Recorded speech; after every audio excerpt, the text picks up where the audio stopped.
बात विवाद किससे नहीं होती है, बाप बेटा में तर्क नहीं होता है। कितना भी कुछ बोल दूं लेकिन सम्मान में किसी की कमी नहीं होगी। चाहे दिनेश भैया सामने आते हैं तो मैं भरे सभा में अपने पिता का पांव छूता हूं तो पिता की तरह वो भी मेरे लिए है, रवि भैया भी है, मनोज जी भी है, जो एक दूसरा मेरा बड़ा भाई है, उनको भी जिस दिन मिलेंगे पांव छूना मेरा कर्तव्य है, वो मेरा संस्कार है, वो मेरे फादर ने सिखाया है, मेरे संस्कार ने मुझे बताया है कि बेटा अपने से बड़ों का लगातार विवादों में चल रहे पवन सिंह और खेसारीलाल यादव और पवन सिंह के बीच विवाद लगातार बढ़ता ही जा रहा है। खेसारीलाल यादव ने पहल करके इस विवाद को यहीं पे खत्म करने की बात कही है। देखिए इस वीडियो में क्या कह रहे हैं खेसारीलाल यादव। हमेशा एक बड़ा भाई का सम्मान जो होता है वो मैं आजीवन दिनेश भैया का करता हूँ, मनोज भैया का करता हूँ, हमारे रवि भैया का करता हूँ, एक और भाई है उनका भी करता हूँ।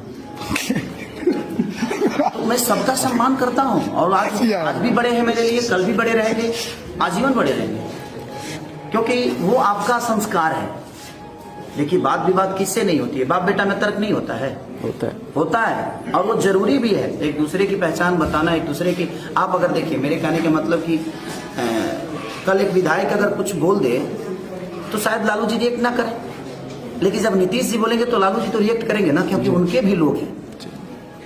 लालू जी के अपना फैन फॉलोइंग है ना, अपनी जनता है ना, तो वो जरूरी है। कभी पक्ष विपक्ष में अगर आपको खड़ा किया जा रहा है और आपको कोई अपना नेता मान लिया है, अपना बेटा मान लिया है, और जब आप बोलेंगे ही नहीं तो फिर आपको नेता और बेटा क्यों मानेगा?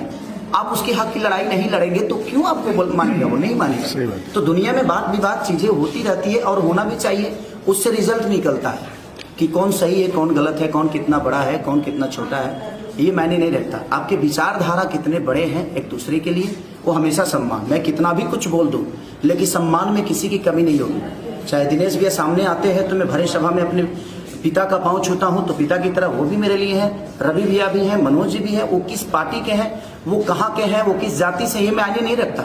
वो मैं उनको सम्मान देता हूँ। जो एक दूसरा मेरा बड़ा भाई है, उनको भी जिस दिन मिलेंगे पांव छूना मेरा कर्तव्य है, वो मेरा संस्कार है, वो मेरे फादर ने सिखाया है, मेरे संस्कार ने मुझे बताया है कि बेटा अपने से बड़ों का इज्जत करो।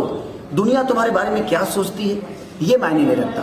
ये पद और ये कद मुझे बाद में मिले हैं, लेकिन मेरे अंदर संस्कार मुझे पहले डाला गया है, तो मेरा संस्कार इतना भी नीचे नहीं है कि मैं अपने बड़े भाइयों को भूल जाऊं